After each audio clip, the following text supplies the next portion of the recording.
Welcome to Grand Prix, your go-to channel for the fastest updates in Formula One. We've got 3 hot stories for you, so make sure to subscribe and hit the notification bell to stay ahead of the pack. Let's get started. Haas has confirmed that it has not yet halted the development of its current Formula One car and is planning to bring another major upgrade package to the United States Grand Prix in Austin. The package is expected to include changes to the floor, one of the most influential areas of performance under the current ground effect regulations. The American team's primary goal is to maximize points and prize money this season, with the midfield battle proving to be one of the closest in years. At present, only 35 points separate Williams in 5th place from Haas in 9th. With such a small margin covering 5 teams, every race finish and every upgrade carries significant financial implications. In Formula One, final positions in the Constructors' Championship determine the distribution of hundreds of millions in prize money, and a difference of even one place can amount to millions of dollars in additional funding. For Haas, finishing higher in the standings could provide crucial resources for future development. The team has already made steady progress with this year's car. Earlier in the season, a decisive package introduced at the Emilia-Romagna Grand Prix in Imola provided a foundation for later improvements, including updates rolled out at Silverstone. According to Haas engineers, each step of development has brought tangible benefits, strengthening the team's ability to compete for points in an increasingly competitive midfield. Now, the focus is on preparing the next package in time for Austin. Before that can happen, however, Haas will rely heavily on simulation data and wind tunnel testing to validate the upgrades. Only if the results demonstrate consistent gains will the parts be brought to the track. This cautious approach ensures that resources are not wasted on improving concepts, a vital consideration for a team operating with a more limited budget compared to its front-running rivals. Chief Engineer Io Komatsu emphasized the value of even small performance gains. In his words, as little as a tenth of a second per lap can mean the difference of 5 positions on the grid. In the tightly packed midfield, this margin can translate directly into points on Sunday, which in turn impacts both prize money and team morale. For Haas, the balance between risk and reward currently leans toward continuing development, as the potential return outweighs the costs. Another factor influencing the team's strategy is the uncertainty surrounding the 2025 season. While many teams are already shifting resources toward next year, Haas argues that committing too heavily now could prove wasteful. Much of the grid's performance in 2025 will depend on power unit competitiveness, and as Haas continues to rely on Ferrari engines, there is no guarantee that the Scuderia will deliver the strongest package next season. Investing disproportionately in a car that could be limited by its power unit risks leaving Haas with little to show for its efforts. By contrast, the current campaign offers a more measurable opportunity. Every upgrade and every point can be tracked against direct rivals like Williams, Alpine, and Sauber. As long as Haas remains within striking distance of 5th place in the standings, prioritizing the present appears to be the most logical strategy. Of course, the decision carries its own risks. Teams like Ferrari, Mercedes, and Red Bull have already shifted much of their focus to 2026, when sweeping new regulations will redefine the sport. While Haas is correct to fight for immediate gains, there is a danger that falling behind in long-term preparation could leave them vulnerable once the new rules take effect. The challenge, therefore, is to strike a balance between present competitiveness and future readiness. McLaren heads into Formula One's summer break with a commanding lead in the Constructors' Championship, an impressive 299 points clear of Ferrari. In the drivers' standings, however, the fight is far tighter, and it's an intra-team battle. Oscar Piastri currently leads by just 9 points over teammate Lando Norris. Max Verstappen sits in 3rd place, 88 points adrift, but the reigning champion is still viewed as a threat. No one can afford to underestimate Verstappen's ability to turn a season around. In a recent interview, McLaren CEO Zak Brown acknowledged that the title fight will likely come down to his 2 drivers. He revealed that discussions have already taken place within the team on how to manage the situation should both drivers remain in contention until the very end. Brown pointed to the British Grand Prix earlier this year as an example of the kind of tension they want to avoid. At Silverstone, Piastri finished second behind Norris, but was visibly frustrated after missing out on victory due to a controversial in-race penalty. The Australian had hoped McLaren might return the position to him to restore his lead, but the team did not intervene. That moment underscored the fine line between letting drivers race freely and managing internal rivalries.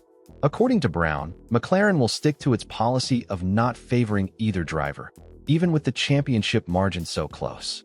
He made it clear there will be no shift towards supporting just one driver for the sake of securing the title. Instead, the outcome will depend on each driver's consistency, execution, and perhaps even unpredictable factors such as weather conditions, safety car interventions, or on-track incidents. This approach is a bold statement in modern Formula One, where teams often lean toward backing a single driver when championships are on the line. Brown's stance suggests that McLaren values fair competition between its drivers and believes both are capable of delivering under pressure. However, it also opens the door to potential flashpoints if a critical race sees the two going wheel-to-wheel for victory. Maintaining harmony within the team will be crucial.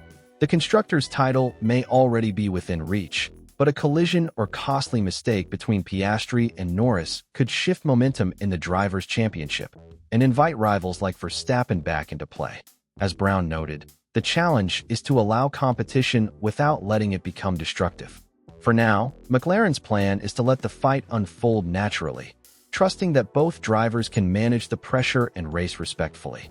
The second half of the season will test not only their pace, but also their ability to handle the psychological strain of a direct title fight against a teammate. So what's your take? Should McLaren continue letting Piastri and Norris battle it out on equal terms? Or should they prioritize one driver to maximize their chances of securing the Drivers' Championship? Sometimes, a strategy built on freedom can pay off, but in the high-stakes world of Formula One, it can just as easily backfire. Who will drive for the new Cadillac Formula One team next year? That is the question generating plenty of speculation as several names continue to circulate. Among those linked are Valtteri Bottas, Sergio Perez, Mick Schumacher, Felipe Drugovich, and Guan Yu Zhou. Some appear to be serious contenders, while others are already being seen as less likely options. One of the drivers pushing hardest for a return to Formula One is Mick Schumacher. The German has been out of the grid since the end of 2022, when he left Haas. Currently, Schumacher competes in the World Endurance Championship with Alpine, but he has made it clear that his main goal remains a comeback to F1. With Cadillac set to enter the sport, his name has resurfaced as a possible candidate for the second seat. At the moment, Valtteri Bottas is considered the leading favorite for the role, with some reports already suggesting that an agreement may be in place. The Finnish driver, who currently races with Sauber, brings a wealth of experience. He has multiple Formula One victories to his name and years spent as Lewis Hamilton's teammate at Mercedes. For Cadillac, Bottas would represent not only skill on the track, but also a proven, reliable figure to help a new team establish itself in a highly competitive environment. Recently, 1997 Formula One world champion Jacques Villeneuve gave his opinion on the matter. In an interview, he dismissed the idea that Schumacher deserves another chance in F1. Villeneuve highlighted the German's struggles during his stint at Haas, pointing out the lack of results and frequent accidents that characterized much of his time there. In his view, Schumacher does not fit the profile of a driver who can help a brand new team immediately compete in the midfield. Villeneuve instead backed Bottas as the ideal choice for Cadillac. He underlined the Finn's experience, his race wins, and his ability to handle the pressure of competing at the front during his Mercedes years. While Bottas' time at Sauber has not been marked by standout results, Villeneuve argued that the limitations of the car played a much greater role than any shortcomings on the driver's part. To him, Bottas remains a capable, steady competitor who could provide Cadillac with exactly the foundation it needs. The debate over Schumacher, however, continues. Supporters of the German argue that his early career struggles were largely due to Haas' lack of competitiveness rather than his own lack of talent. They also point to his steady improvement over his 2 seasons with the team, his work ethic, and his dedication to staying close to the sport as reasons why he should be given another opportunity. For them, Cadillac could be the perfect environment for him to rebuild his career.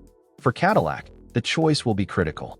As a new entry on the Formula One grid, The American brand faces the enormous challenge of being competitive from the start while also building a sustainable long-term project. Selecting the right drivers will determine how quickly the team can integrate into the midfield fight and attract sponsors, partners, and fan support.